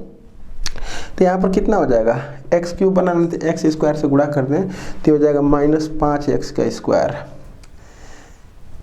-5x², लेकिन हमको कितना x² चाहिए, 15x² चाहिए, तो यहाँ से प्लस 20x² हमको चाहिए, तो प्लस 20x लिख रहे हैं, और यहाँ से कितना आ जाएगा 20 × 25 = 100 माइनस 100x आ जाएगा, लेकिन कब x है, x वाला पोर्शन ही नहीं है, तो प्लस 100 से यहाँ पर गुणा कर देंगे, 100 × 25 = 500, ठीक है एडजस्ट हो गया। तो अब यहाँ से हो जाएगा x-5 को बाहर कर देंगे तो x² प्लस 20x, और ये प्लस कितना हो जाएगा 100 हो जाएगा, बराबर कितना के 0 के। तो अब देख पा रहे हैं कि 100 का ऐसा हम कोई दो फैक्टर कर नहीं सकते कि जिसको जोड़ करके 20 है। वैसे भी देख लें, 20² - 4 इसे निकाल दें तो 20 × 20 = 400 - 4, a का मान 1 और c का मान कितना है 100, तो 20² - 4 से 0 आ रहा है क्या, तो इसका मतलब कि यहाँ से भी सॉल्यूशन मिल जाएगा, देख ले रहे हैं जब 0 आ रहा है तो इसका मतलब कि होल स्क्वायर है, तो 10, ठीक है, तो ये हो जाएगा x-5 और ये कितना हो जाएगा x + 10 का होल स्क्वायर बराबर कितना के 0, क्यों x का स्क्वायर ये और दोनों गुणनफल के दोगुना है। तो यहाँ से x के मान जो आ जाएंगे वो क्या क्या आ जाएंगे, एक x का मान 5 आ जाएगा और एक -10 आ जाएगा। अब -10 अगर देखें तो वो पॉसिबल ही नहीं है, क्योंकि x क्या है, ये डिस्टेंस है, डिस्टेंस कभी नेगेटिव हो नहीं सकता, तो इसलिए x का सिर्फ सिंगल ही मान ऐसे प्रश्नों में आता है। तो अब देख लेते हैं इसमें रख करके d2s/dx² ऐट कितना पर, x = 5 पर रख लेते हैं, इसमें x का मान 5, तो 5 × 5 = 25, चाहे तो माइनस को बाहर भी कर सकते हैं, तो 5 × 5 = 25 और 25 का 12 में गुणा कर लेंगे तो ये -25 गुणे कितना हो जाएगा 12, और फिर ये कितना हो जाएगा 5 ही रखना है हमको, और इसको बाहर कर दे रहे हैं तो 120 × 5, तो प्लस 120 गुणे कितना हो जाएगा 5 के। और देख पा रहे हैं कि ये क्या है, सब मिला करके यहाँ से माइनस को बाहर कर लेंगे, और माइनस को बाहर करने के बाद जो है कि रखेंगे x का मान पॉजिटिव नंबर, तो ये हमारा निगेटिव नंबर आएगा, ये क्या आएगा निगेटिव। तो देख पा रहे हैं यहाँ पर अधिकतम ही की तो बात कर रहा था, तो लिख देंगे अतः, सब इरेज कर ले रहे हैं क्योंकि हमको जो अधिकतम की बात करनी थी वो क्या आ गया, s अधिकतम आ गया, इसका मतलब ∆² अधिकतम आ गया, इसका मतलब डेल्टा भी क्या है मैक्सिमम ही है। अतः x = 5 पर कौन ∆² अर्थात ∆² क्या है अधिकतम है, अधिकतम है, यहाँ पर लिख रहे हैं पर s अर्थात ∆² अधिकतम है, इसलिए x = 5 पर कौन डेल्टा भी अधिकतम होगा, इसलिए डेल्टा का, चाहे डेल्टा का अधिकतम मान डेल्टा मैक्स इक्वल टू, तो डेल्टा बराबर ये लिखे इसमें रख दे रहे हैं हम, तो क्या हो जाएगा हाफ, और x का मान है 5 + 10, और ये हो जाएगा √100 - 5 × 5 = 25 हो जाएगा, तो ये हो जाएगा 15/2, और ये कितना हो जाएगा 75 करड़ी में 75, 15 पचे 75, 5 पचे 25, तो यहाँ 75, तो ये 5 को बाहर निकाल दे रहे हैं, तो 15 पचे 75 और करड़ी में 3 बटे में कितना आ जाएगा 2। ये डेल्टा मैक्स का मतलब वर्ग इकाई रहेगा, तो मीटर में है ना सब, सेंटीमीटर में तो वर्ग सेंटीमीटर, क्योंकि क्षेत्रफल है नहीं, ये हमारा क्या हो जाएगा आंसर हो जाएगा। आगे बढ़ते हैं, थोड़ा सा देख ले रहे हैं, कहीं से लिखने में हमको लग रहा है मिस्टेक है, मैं बस चेक कर ले रहा हूँ एक बार। ये जो डेल्टा है हमारा वो क्या है, समलंब का क्षेत्रफल है, समलंब जो क्षेत्रफल का अधिकतम, मतलब डेल्टा बराबर कितना हो जाएगा 1/2 गुणे समांतर भुजाओं का योगफल, तो हो जाएगा 2x + 20। तो ये अच्छा, तो ये 2 तो खत्म हो गया ना, तो x + 10, सॉरी भाई यहाँ पर 2 ये वाला पोर्शन नहीं रहेगा, हो सकता है कहीं लिखने में मैं ये छोड़ दिया हूँ, बाकी सब सही है, बस ये। तो क्या कर लेंगे, यहाँ से 2 को हटा लेंगे, 2 को हटा लेंगे तो यहाँ से भी क्या हो जाएगा 2 हट जाएगा, बस 10 5 15, ठीक है। तो 15 और ये 5 15 5 75 करने में ये ठीक है। आगे देखते हैं, चलिए क्वेश्चन नंबर 12 है, सिद्ध कीजिए कि एक शंकु के अंतर्गत, हम बना भी लेते हैं, एक शंकु बना लेते हैं। ये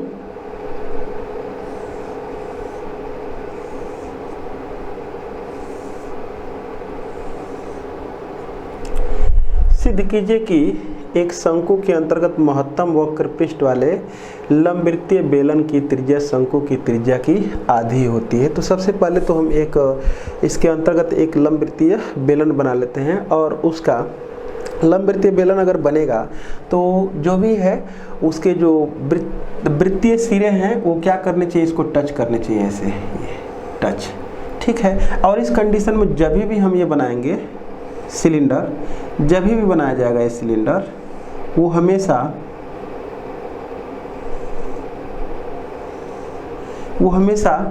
जो है इस शंकु की जो हाइट होगी ये वाली, उस हाइट का जहाँ पर जाकर के पाद गिरेगा वही जो है कि हमारे लंबवृत्तीय सिलेंडर का भी सेंटर होगा। तो ये ध्यान देने की बात है कि किसी भी तरह से एट रैंडम हम नहीं बना सकते। तो अब करना क्या है हमको, लंबवृत्तीय बेलन की त्रिज्या, तो लंबवृत्तीय बेलन की त्रिज्या और शंकु की त्रिज्या की में रिलेशन दिखाना है। तो हम शंकु की त्रिज्या जो बड़ी है उसको हम कितना लिख रहे हैं, बड़ा R लिख रहे हैं, और जो बेलन है उसकी त्रिज्या छोटी है तो उसको छोटा हम R लिख दे रहे हैं। और उसके बाद 9 तो इसको x लिख रहे हैं, इसको x क्योंकि ये तो वेरिएबल है ना, ये तो उसका यहाँ पर लिखा गया है, सिद्ध कीजिए कि शंकु के अंतर्गत महत्तम वक्रपृष्ठ, मतलब कि जो बेलन है उसके वक्रपृष्ठ को के महत्तम की बात करें, इसका मतलब कि ये रेडियस वेरिएबल होगा, मतलब घटेगा बढ़ेगा, तभी जो है कि वक्रपृष्ठ भी हमारा घटेगा बढ़ेगा, तो इसलिए ये क्या होगा वेरिएबल होगा। और जो है शंकु दिया गया है, शंकु क्या है ये दिया गया है, तो ये R भी मालूम होगा, ये H भी मालूम होगा, और जरूरत पड़ेगी तो तिरछी ऊंचाई को भी सब लिख देंगे। मतलब ये शंकु गिवन है, इसी के अंतर्गत क्या कर रहा है, ये उछल कूद रहा है हमारा बेलन। तो इसलिए बेलन क्या है यहाँ पर, इसकी जो त्रिज्या होगी वो वेरिएबल होगी, और बाकी जो शंकु की त्रिज्या और ऊंचाई है सब क्या होगी, कांस्टेंट होगी, ठीक है। तो हमको R और X में रिलेशन दिखाना है, बस यही दिखाना है। मैं यहाँ पर लिख भी दे रहा हूँ कि जो शंकु की त्रिज्या है, ये लंबवृत्तीय बेलन की त्रिज्या जो है ये वाली, वो शंकु की त्रिज्या के आधे के बराबर, यानी कि लाना है ये हमको, x बराबर लाना है R/2 के, बस इतनी सी बात है। तो बाकी सब हम काम कर ले रहे हैं। तो यहाँ पर लिखेंगे सॉल्यूशन के अंतर्गत, माना, क्या मान लेंगे, माना शंकु की त्रिज्या, माना शंकु की त्रिज्या कैपिटल R तथा ऊंचाई कितनी है, h है, तथा बेलन की त्रिज्या, बेलन की त्रिज्या कितनी है, स्मॉल x है। अब उसके बाद हाइट निकालना पड़ेगा, क्योंकि जो हमको क्या निकालना है, लंबवृत्तीय बेलन का वक्रपृष्ठ निकालना है, और वक्रपृष्ठ बराबर होता है 2πr/h होता है, तो इसलिए हमको क्या निकालने की जरूरत है, 2πr, तो इसका मालूम है, h बस हमको निकालना है, ये हाइट हमको ये वाली निकालनी है। तो ये हाइट निकालने के लिए न हो तो इसको भी कैपिटल H ही मान रहे हैं, इसको भी कैपिटल H ही मान लिया जा रहा है, ये कैपिटल H, और बस जो है हम इसकी ये जो है H लिख दे रहे हैं। और H तो हमको, क्योंकि दो वेरिएबल में होगा तो काम चलेगा नहीं, तो इसमें से हमको H चाहिए। तो H निकालने के लिए एक काम कर लेते हैं, H निकालने के लिए एक काम कर लिया जाए। ये देख पा रहे हैं कि ये जो हमारा ट्राइंगल है, ये वाला, ये जो ट्राइंगल है में ये और ये दोनों क्या हैं, समांतर हैं। अगर समांतर हैं तो हम ऐसे भी काम कर सकते हैं, नहीं तो ये भी देख लें, ये भी तो इसके समांतर है, ये वाला पोर्शन, ये और ये भी समांतर है। तो इतना के बटे में इस बड़े वाले त्रिभुज का ये ले रहे हैं ये, और छोटे वाले त्रिभुज का ऐसे कर लेते हैं। अगर इतना के बटे में ये कर लेंगे और इतना के बटे में, हाँ ऐसे कर दे रहे हैं। ये देख लें, ये वाला इसके क्या है, पैरेलल है, तो ये वाला जो है कि हमारा क्या हो जाएगा, लेकिन तो भी तो जरूरत पड़ेगी इसकी। तो चलो कोई बात नहीं है। तो सबसे पहले हम वक्र पृष्ठ लिख दे रहे हैं, बेलन की त्रिज्या x है तथा वक्र पृष्ठ कितना है, c है। तब c बराबर कितना हो जाएगा, 2πr/h, क्योंकि यहाँ पर r की वैल्यू कितनी है, x है, और ये हमारा क्या है, h है। इसको हम लिख दे रहे हैं समीकरण नंबर 1, क्योंकि इसमें दो वेरिएबल है अभी, x और h दोनों वेरिएबल है, क्योंकि ये हमारा क्या है, बेलन उछल कूद रहा है। इसमें रेडियस जो है कि बढ़ाएंगे तो हाइट घट करके कहीं यहाँ पर आएगी, लेकिन वो टच ही करेगी, यानी कि h और x सब मिला करके यहाँ पर वेरिएबल हैं। तो h का मान यहाँ से हटाना पड़ेगा, लिखेंगे। अब चूँकि ये देख लें, इतना के बटे ये वाला पोर्शन है, इतना के बटे में ये करेंगे, और ये वैल्यू कितनी हो जाएगी, r में से इस x को घटा देंगे तो हो जाएगा r - x की। ये क्योंकि हम जानते हैं ना कि दो त्रिभुज अगर ऐसे हैं, ये और वो समरूप है, तो इसकी संगत भुजाएं क्या होती है, समानुपाती होती है। समरूप है ना, ये इसके पैरेलल है, तो ये कोण इस कोण के बराबर है, और ये दोनों में क्या है, ओबेन्यूज है, इसलिए समरूप है। तो क्या लिख दें, r बटे में कितना, बड़ा बटे में ये छोटा, r - x बराबर ये बटे में ये इक्वल टू ये बटे में ये। तो ये कितना है, कैपिटल H, ये कैपिटल H, और ये कितना है, स्मॉल h। तो ये हो जाएगा स्मॉल h। अब यहाँ से क्या करते हैं, हम h का मान निकाल देते, क्योंकि ये कांस्टेंट है, ये कांस्टेंट है, और ये तो हमारा लेकर के चलना ही है। तो यहाँ से h का मान निकाल दे रहे हैं। तो h बराबर कितना हो जाएगा हमारा, h इंटू r - x और अपान r। देख लें, यहाँ से अगर h का मान निकालेंगे तो h इंटू r - x अपान r। बस इसको समीकरण नंबर कितना लिख रहे हैं, 2, 1 तथा 2 से, 1 तथा 2 से c बराबर कितना हो जाएगा, 2πx, और h का जो मान है, ये h का जो मान है वो कितना है, h r - x और अपान कितना हो जाएगा, r। तो बस बाकी सबको छोड़ दे रहे हैं, इस x का अंदर गुणा कर दे रहे हैं, तो हो जाएगा 2πh बटे में r, 2πh बटे में r, और ये हो जाएगा rx - x का स्क्वायर। बस अब डिफ्रेंशिएट कर दें, तो यहाँ पर लिख देंगे differentiate with respect to x। तो कितना हो जाएगा, dc बटे में dx इक्वल टू ये 2πh बटे में r, और ये कितना हो जाएगा, r - 2x। एक बार और कर दे रहे हैं डिफ्रेंशिएट। इसमें हम पूरा पहले तो एकदम से सब फर्स्ट डेरिवेटिव से बता रहे थे, तो फर्स्ट डेरिवेटिव तो क्लियर हो गया है। अब हम सेकंड डेरिवेटिव के यूज से बता दें, ताकि ये भी जो है कि पूरा एकदम से कंफर्म हो जाए कि किसी का भी यूज कर सकते हैं। तो हो जाएगा dx का स्क्वायर बराबर ये 2πh अपान r, और ये हो जाएगा -2। ये -2 क्यों, ये तो 0 हो जाएगा और इसका -2 हो जाएगा, यानी कि सब मिला करके निगेटिव ही तो आ रहा है, तो निगेटिव पर तो उच्चिष्ट ही होगा, यानी कि महत्तम वक्र पृष्ठ होगा। अब सब इरेज कर, सब इसका काम खत्म होने वाला है। अब यहाँ पर लिख दे रहे हैं C के उच्चिष्ट या निम्निष्ठ मान के लिए क्या हो जाएगा, dc अपान dx बराबर 0। सिंपली जब इसको 0 करेंगे तो ये तो कांस्टेंट है, उसको 0 कर ले रहे हैं, माने 0 वो तो होगा नहीं, तो यही 0 होगा। तो कितना हो जाएगा, 2πh बटे में r, और r - 2x बराबर कितना, 0। तो ये तो 0 होगा नहीं, तो 100% यही 0 होगा। तो r - कितना, 2x बराबर 0। तो यहाँ से आ जाएगा हमारा x बराबर r बटे में 2, x बराबर r बटे में 2। लिख देंगे, इसलिए d2c अपान dx का स्क्वायर एट x बराबर r/2 पर। तो इसमें तो कोई फर्क पड़ेगा ही नहीं, तो -4 पाई h/r। तो ये तो कांस्टेंट है, पॉजिटिव होगा ही होगा, और ये नेगेटिव, यानी कि टोटल मिला करके क्या है, लेस देन 0। तो अतः x बराबर r/2 पर कौन वक्रपृष्ठ महत्तम होगा। तो x बराबर r/2 ही तो हमको लाना था ना, इसलिए x बराबर कितना हो जाएगा, r/2, और ये हमको दिखाना भी है। तो 9 तो मैं लिख दे रहा हूँ, हम लिख दे रहे हैं यहाँ पर, अतः x बराबर r/2 पर c क्या है, उच्चिष्ट है, c उच्चिष्ट है। इसलिए हमको बस ये दिखाना था, बाकी कुछ नहीं करना है। इसलिए क्या लिख देंगे कि ये बेलन की जो त्रिज्या है वो शंकु की त्रिज्या के आधे के बराबर, यहाँ पर देख पा रहे हैं। इसलिए जो बेलन की त्रिज्या है, वो शंकु की त्रिज्या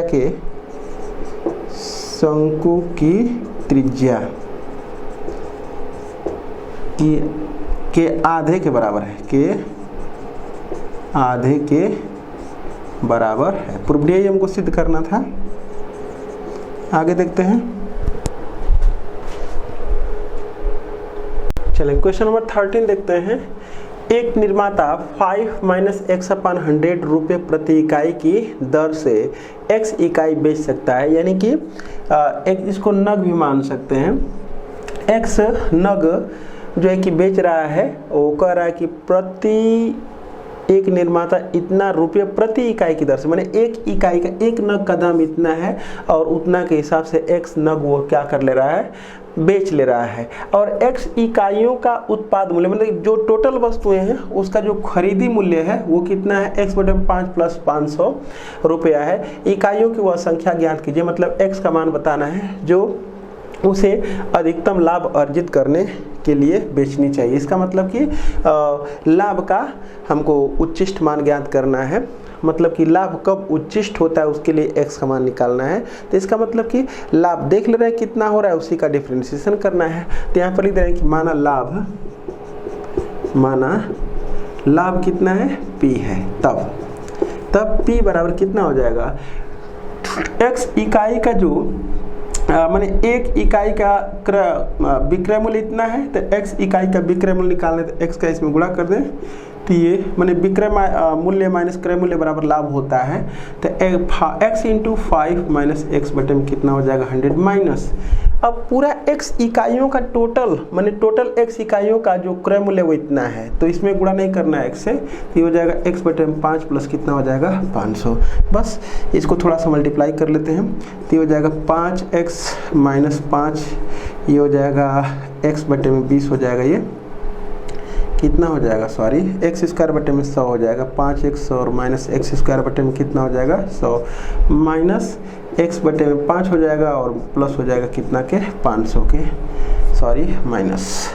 अब उसके बाद हम ये माइनस x² बटे में 100 कर ले रहे हैं, और इसको अगर देखें तो ये कितना हो जाएगा, 5 × 5 = 25 में से 1 जाएगा, तो प्लस 24 x बटे में 5 हो जाएगा। देखें यहाँ पर 5 × 25, 25 में से 1 जाएगा, तो 24 x बटे में 5 और माइनस 500।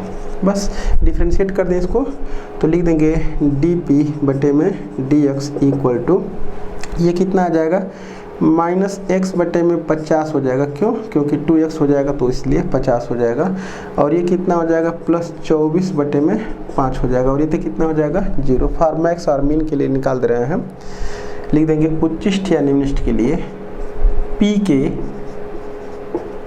के अधिकतम या न्यूनतम मान के लिए कितना हो जाएगा, dp upon dx equal to कितना हो जाएगा, 0। दिस इम्प्लाइड माइनस x बटे में 50 और प्लस 24 बटे में 5 और इक्वल टू कितना है 0 है। चाहे तो इसको हम लिख देंगे x/50 इक्वल टू 24/5। 24 कितना हो जाएगा 5, 5 10 में 50, यानी कि x बराबर 240। तो x बराबर कितना आ जाएगा 240। x का मान तो 240 आ गया, लेकिन पहले तो हमको ये दिखाना पड़ेगा कि लाभ मैक्सिमम है, उच्चिष्ट है। तो यहाँ पर एक बार और डिफ्रेंशिएट कर ले रहे हैं, तो d2p/dx का स्क्वायर बराबर, इसका एक बार और डिफ्रेंशिएशन करेंगे तो -1 में कितना हो जाएगा 50 हो जाएगा। तो इसलिए d2p/dx का स्क्वायर एट x बराबर कितना पर 240 पर, तो कितना हो जाएगा -1 में 50। ये क्या है लेस देन 0, तो इसलिए x बराबर 240 पर जो हमारा लाभ है वो क्या होगा अधिकतम होगा। तो इसलिए x माने इकाइयों की संख्या 240, इसलिए यहाँ पर लिखा है कि इकाइयों की वह संख्या ज्ञात कीजिए, तो लिख देंगे इकाइयों की संख्या बराबर 240। यही हमारा आंसर हो जाएगा। चेक कर लेते हैं एक बार। तो आज के लेक्चर का लास्ट क्वेश्चन है हम लोगों का। पढ़ते हैं सवाल को। एक रेलगाड़ी को चलाने में ईंधन का खर्च उसकी किलोमीटर प्रति घंटा में नापी गई गति के वर्ग के अनुक्रमानुपाती है। अभी स्टेटमेंट समझा रहे हैं, मतलब कि एक रेलगाड़ी को चलाने में जो ईंधन का खर्च आता है, वह ईंधन का जो खर्च है उसकी किलोमीटर प्रति घंटा में नापी गई गति, मतलब कि जो गति है, गति का मतलब चाल, तो चाल का मात्रक किलोमीटर प्रति घंटा लिया गया है, में नापी गई जो गति है के वर्ग के अनुक्रमानुपाती है। तो ईंधन का खर्च इज प्रोपोर्शनल टू, मैं यहाँ पर एक काम करता हूँ, सॉल्यूशन लिखते चलते हैं यहाँ पर। प्रश्नानुसार ईंधन का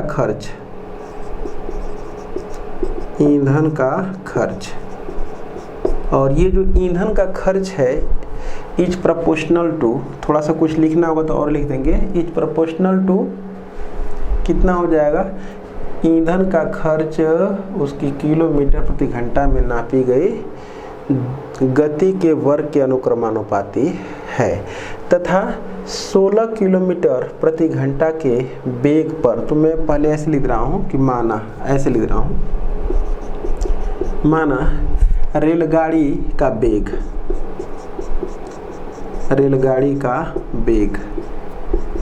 कितना है v किलोमीटर प्रति घंटा है। पहली बात, वेग पर 48 रुपये प्रति घंटा है। यदि स्थिर व्यय 300 रुपये प्रति घंटा है तो आर्थिक दृष्टि से रेलगाड़ी का सबसे अच्छा वेग ज्ञात कीजिए। चले यहाँ पर लिख रहे हैं कि माना रेलगाड़ी का वेग कितना है, v है, v किलोमीटर प्रति घंटा है, तथा कुल तय की गई दूरी कितनी है, s है।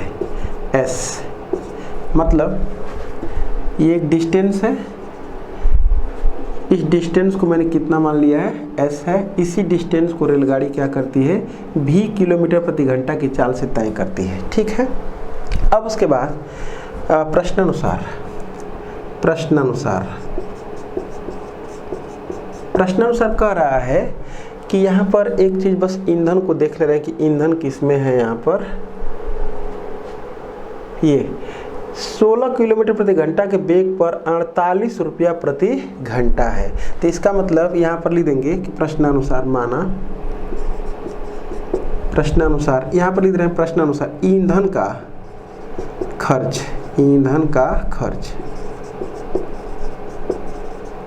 ये खर्च जो है, खर्च किस में है, जब रेलगाड़ी 16 किलोमीटर, मतलब एक ये समझने की बात है, 16 किलोमीटर प्रति घंटा की चाल से अगर चलती तो रेलगाड़ी 1 घंटा में 48 रुपया, यहाँ पर लिखा है 48 रुपया प्रति घंटा, तो रेलगाड़ी जो है कि ईंधन कितना लेती, 1 घंटा में 48 रुपया ईंधन ले लेती। 16 किलोमीटर प्रति घंटा की चाल से अगर रेलगाड़ी चलती है तब, तो यही लिख रहे हैं कि ईंधन का खर्च, और ये किस में है, प्रति घंटा में। प्रति घंटा में है। तो ये ईंधन का खर्च है वो इज प्रोपोर्शनल टू क्या है, वेग के। यहाँ पर देखें लिखा हुआ है कि रेलगाड़ी को चलाने में ईंधन का जो खर्च है उसकी किलोमीटर प्रति घंटा में नापी गई गति के वर्ग के अनुक्रमानुपाती इज प्रोपोर्शनल टू कितना हो जाएगा, v स्क्वायर। तो यहाँ पर अगर हम इसको देखें तो ये कितना आ जाएगा, बराबर ये लिख रहे हैं ईंधन का खर्च को px से खर्च को चले लिख रहे हैं खर्च, और यहाँ पर हो जाएगा प्रति घंटा में बराबर के भी का स्क्वायर, जहाँ पर के क्या है, कांस्टेंट है। अब उसके बाद देखिए यहाँ पर दिया हुआ है कि रेलगाड़ी को चलाने में ईंधन का जो खर्च है उसकी किलोमीटर प्रति घंटा में नापी गई गति के वर्ग के अनुक्रमानुपाती तथा 16 किलोमीटर प्रति घंटा के वेग पर 48 रुपया है। तो 16 किलोमीटर प्रति घंटा मैंने वेग को जब लिया गया 16 किलोमीटर प्रति घंटा तो उस समय 48 रुपये प्रति घंटा है। तो यहाँ पर ये प्रति घंटा में ही ईंधन का खर्च लिया गया है। तो यहाँ पर हो जाएगा दिस इम्प्लाइड प्रश्नानुसार यहाँ से ईंधन का खर्च कितना है, 48 रुपया। तो यहाँ पर लिख रहे हैं 48 इक्वल टू के, और यहाँ पर कितना हो जाएगा, v का मान है 16, तो ये हो जाएगा 16 का स्क्वायर। इसको थोड़ा सा सॉल्व कर ले रहे हैं तो ये कितना आ जाएगा 48 और बराबर ये हो जाएगा 16 गुणे 16 और ये कितना हो जाएगा के। तो 16 तिया 48, तो 3/16 के का मान कितना आ जाएगा, के का मान आ जाएगा 3/16। के का मान तो मैं निकाल दिया था, के का मान इसमें अब रख ले रहे हैं। तो इसलिए ईंधन का खर्च, इसलिए ईंधन का खर्च आ जाएगा हमारा खर्च बराबर के का मान यहाँ पर रख दे रहे हैं तो ये हो जाएगा 3/16 v का स्क्वायर। ये ईंधन का खर्च प्रति घंटा, ईंधन का खर्च प्रति घंटा में कितना आ जाएगा 3/16 के v स्क्वायर। चलिए ईंधन का खर्च तो निकल गया कि ईंधन का जो खर्च है वो कितना आता है 3/16 v का स्क्वायर, 1 घंटे का खर्च आ रहा है। अब उसके बाद आगे पढ़ते हैं कि वो जानना क्या हमसे चाह रहा है। यहाँ तक तो यूज कर लिए हम। यदि स्थिर व्यय 300 रुपये प्रति घंटा है तो स्थिर व्यय का मतलब ये होता है कि कोई ज़रूर तो है नहीं कि जितना रेलगाड़ी में ईंधन का खर्च हो रहा है बस वही उसका खर्च है, उसी में से हम लोगों को जो रेलगाड़ी में से जो पैसा आता है वो पैसे जो है कि जो उसमें कर्मचारी लगे होते हैं उनको भी तो दिया जाता है, तो वो भी तो एक खर्च है। कोई जोर नहीं कि बस एकदम से ईंधन का जितना खर्च आ रहा है उस ईंधन के खर्च पर ही रेलगाड़ी चल जाएगी, नहीं, क्योंकि जो जितने भी रेलवे में कर्मचारी होते हैं उनको भी जो कि उसी रेल के पैसे से जो मतलब रेलगाड़ी की जो मतलब आमदनी आती है उसी पैसे में से सबको दिया जाता है। तो उसी को कह रहा है कि स्थिर व्यय मतलब कि इतना वो अतिरिक्त व्यय है, बस ईंधन का ही खर्च नहीं है ये। और ये क्या है, 1 घंटे का खर्च है 300 रुपया है, 1 घंटे का खर्च कितना है 300 रुपया है। तो कहा क्या है, तो आर्थिक दृष्टि से रेलगाड़ी का सबसे अच्छा वेग हमसे पूछ रहा है। सबसे अच्छा वेग कब होगा, सबसे अच्छा वेग कब होगा जब हमारा ईंधन का खर्च कम लगे, मैंने इस हिसाब से रेलगाड़ी को चलाया जाए कि क्या ईंधन का जो खर्च है मतलब कि खर्च कम लगे। टोटल जो खर्च आ रहा है हमारा, ईंधन का खर्च की बात छोड़ें, टोटल जो खर्च आ रहा है वो कम लगेगा तो हम कह देंगे कि वही हमारी रेलगाड़ी का सबसे अच्छा वेग होगा। तो यहाँ पर ईंधन का खर्च हम देख ले रहे हैं कि टोटल ईंधन का खर्च कितना, टोटल रेलगाड़ी का खर्च कितना आ रहा है और उस खर्च को ही हम क्या कर देंगे, डिफ्रेंशिएट कर देंगे। तो यहाँ पर लिख देंगे रेलगाड़ी का कुल खर्च, रेलगाड़ी का कुल खर्च, रेलगाड़ी का कुल खर्च। तो कुल खर्च क्या क्या आ जाएगा ये देख ले रहे हैं। तो यहाँ से यहाँ तक की दूरी चली गई है, s दूरी तय करने में देख ले रहे हैं कि कितना ईंधन लग रहा है, s दूरी तय करने में कितना ईंधन लग रहा है वो देख ले रहे हैं कि कितना ईंधन ले रही है, और जो है कि 300 रुपये प्रति घंटा की दर से जो अतिरिक्त व्यय है वो टोटल को हम जोड़ लेंगे। तो ये बताइए कि ईंधन का खर्च 1 घंटे का तो इतना है, 1 घंटे का ईंधन का तो खर्च इतना है। तो अगर 1 घंटे का ईंधन का खर्च है तो हम देख लेते हैं कि अगर जो रेलगाड़ी है एस डिस्टेंस तय करती है तो एस डिस्टेंस तय करने में कितना समय लेती है, उस समय में इसका गुणा कर देंगे तो जो है कि टोटल हमारा जो है कि ईंधन का खर्च आ जाएगा। क्यों? क्योंकि डिस्टेंस इतना तय करने में जो समय लेती है और उसमें 1 घंटे ईंधन का खर्च इतना है, तो हम अगर कह लेते हैं कि यहाँ से यहाँ तक 10 घंटा चल रही है तो 10 घंटे में ईंधन का खर्च कितना आ जाएगा, 10 का इसमें गुणा कर देंगे। तो ये यहाँ से यहाँ तक जाने में समय कितना लगेगा, तो समय बराबर होता है दूरी बटे में चाल। तो दूरी कितना है, s है, और इसके बेग को हम क्या माने हैं, v माने हैं। तो ये हो जाएगा 3 बटे में 16 v स्क्वायर और गुणे कितना हो जाएगा s बटे में दूरी बटे में चाल, ये और प्लस ये क्या है 300 रुपये प्रति घंटा है। 1 घंटे जो है कि ये कह रहा है स्थिर व्यय क्या है 300 रुपये प्रति घंटा है, और इसका मतलब कि रेलगाड़ी कितना घंटा चल रही है, s बटे में v घंटा चल रही है। तो इतना 300 रुपये 1 घंटे का अतिरिक्त खर्च है, तो 300 गुणे फिर यहाँ पर क्या कर देंगे 300 गुणे s बटे में v। बस बात काम अब खत्म होने वाला है। इसको थोड़ा सा हम रेलगाड़ी का जो कुल खर्च है उसको हम डिनोट कर दे रहे हैं। सपोज कर लेते हैं कि ये P से डिनोट कर दे रहे हैं, रेलगाड़ी के कुल खर्च को हम किस से डिनोट कर दे रहे हैं, P से। तो हो जाएगा हमारा V से V कैंसिल हो जाएगा, तो 3s ये 3sv और बटे में कितना हो जाएगा 16, ये वो s v से v कट जाएगा और ये कितना हो जाएगा प्लस 300s और बटे में कितना हो जाएगा v। बस काम खत्म। इसमें क्या है s जो डिस्टेंस है वो फिक्स है, वो कांस्टेंट है। यहाँ पर भी हमको ज्ञात करना है, वही वेरिएबल है, तो उसके रिस्पेक्ट में इसका डिफ्रेंशिएशन कर दे रहे हैं। तो कितना लिख देंगे differentiate with respect to v, तो ये हो जाएगा dp upon dv equal to ये तो आ जाएगा 3s बटे में कितना 16 और प्लस 300s और ये हो जाएगा माइनस 1 बटे में v का स्क्वायर। एक बार और चाहें तो डिफ्रेंशिएट इसको कर दें, एक बार और अगर करना चाहें तो कर सकते हैं। तो कितना आ जाएगा d2p अपान dv का स्क्वायर बराबर ये तो 0 हो जाएगा, ये तो 0 हो जाएगा और ये आ जाएगा हमारा कितना 3 दूना के 600s और बटे में v पर पावर 3 हो जाएगा। क्यों होता है माइनस 2 बटे में v का क्यूब हो जाएगा, तो माइनस माइनस प्लस हो जाएगा, तो ये आ जाएगा हमारा v का क्यूब। ठीक, अब उसके बाद लिख दे रहे हैं कि p का मतलब क्या खर्च, ये रेलगाड़ी का जो कुल खर्च है, खर्च के अधिकतम या न्यूनतम मान के लिए dp अपान dv बराबर कितना हो जाएगा 0। इरेज कर दे रहे हैं, इधर का इरेज करते हैं, हमको इसकी अब जरूरत नहीं है।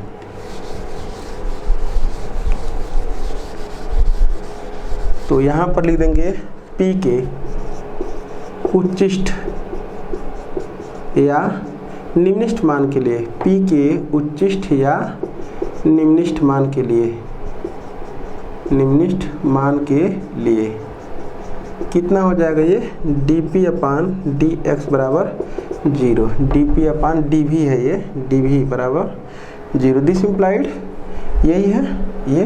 तो ये कितना हो जाएगा 3s बटे में 16 और प्लस का माइनस लिख रहे हैं इसको, माइनस 300s और बटे में कितना हो जाएगा v का स्क्वायर बराबर कितना आ जाएगा 0 आएगा। इसमें मतलब कि एक तो 0 के बराबर करेंगे और एक v का मान 0 होगा तो अनडिफाइंड आएगा, लेकिन v का मान तो 0 हो नहीं सकता। 0 अगर हो जाएगा तो फिर काम ये सब खत्म हो जाएगा, गाड़ी चलवे नहीं करेगी, तो सब काम खत्म हो जाएगा। तो यहाँ से क्या हो जाएगा सॉल्व कर दे रहे हैं इसको, s तो खत्म हो जाएगा, तो 3s को कॉमन कर दे रहे हैं, तो 3s को कॉमन कर दें, तो 3s को कॉमन करके और नॉट इक्वल टू 0 हो जाएगा, उसको ख़त्म भी कर दे रहे हैं। तो ये हो जाएगा 1 बटे में 16 माइनस ये 100 बटे में v का स्क्वायर बराबर कितना 0। तो दिस इम्प्लाइड कितना हो जाएगा ये v का स्क्वायर माइनस 1600 बराबर कितना 0। तो यहाँ से आ जाएगा v स्क्वायर बराबर कितना 1600, तो v बराबर प्लस माइनस 40 आएगा, लेकिन सिर्फ हम 40 लिखेंगे इसलिए कि निगेटिव में तो वेग होगा नहीं। तो ये तो आ गया हमारा v का मान, ये किलोमीटर प्रति घंटा है। अब इस पर हम निकाल दे रहे हैं, लिख देंगे d2p नाउ, अब d2p अपान dv का स्क्वायर किस पर एट v बराबर 40 पर, ये निकाल दे रहे हैं तो कितना आ जाएगा देख लें इसको। तो ये 600s और बटे में v का जो मान आया वो कितना है 40, तो 40 का क्यूब कर देंगे तो पाई टी तो है, ये पाई टी तो है। देखिए यहाँ पर 600s ये भी पाई टी और ये भी पाई टी, इसका मतलब ग्रेटर देन 0, इसका मतलब कि जब v का मान 40 किलोमीटर प्रति घंटा होगा तो क्या होगा p का मतलब रेलगाड़ी का जो कुल खर्च है वो क्या होगा निम्नतम होगा। तो यहाँ पर लिख दे रहे हैं हम लास्ट में, अतः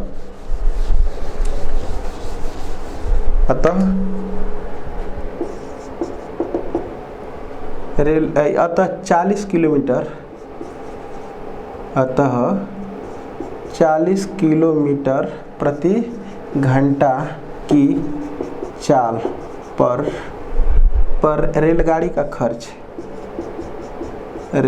का खर्च का कुल खर्च लिख रहे हैं, कुल खर्च क्या होगा न्यूनतम होगा। अतः रेलगाड़ी का अच्छा वेग,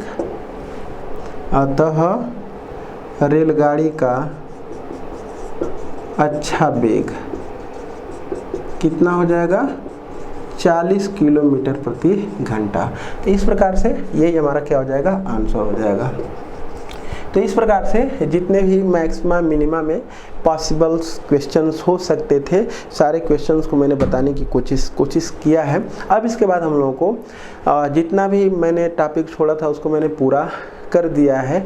अब हम लोगों को देखना है रिवीजन का मतलब कि टोटल हमारे पास जो क्लास 12th में 13 चैप्टर हैं, उन 13 चैप्टरों का हम लोगों को रिवीजन करना है, और वो भी परीक्षा से कम अगर हमारी जो मैथ के एग्ज़ाम की बात करें तो 29 तारीख को है, तो 10 दिन पहले हम लोगों को ख़त्म करना पड़े, यानी कि टोटल मिलाकर के हमको 20 फरवरी तक हमको चलना है लेकर के रिवीजन वाला पोर्शन। तो उसमें जो है कि हम चैप्टर वाइज लेकर के चलेंगे, और इस पर हम कल एक वीडियो में मिलेंगे कि हम लोग कैसे किस हिसाब से चलना है, क्या क्या चीज़ें जो है कि आपके पास होनी चाहिए हमारे साथ चलने के लिए, वो मैं एक लेक्चर में बनाऊंगा। और उस लेक्चर में मैं यही बताऊंगा कि हम लोग कब से स्टार्ट करने वाले हैं, बहुत ज़्यादा टाइम नहीं, बस 1-2 दिन के ही अंदर में चालू करेंगे। वो सारी बातें मैं कल बताऊंगा, और सारा कुछ नोट मैं करवाऊंगा कि हम लोगों को कैसे चलना है, मतलब जो चैप्टर्स हमारे पास हैं वो भी शुरू से चलेंगे, और कैसे चलना है उसके लिए क्या हमारे पास जो है कि औजार होने चाहिए, सब कुछ मैं बताऊंगा।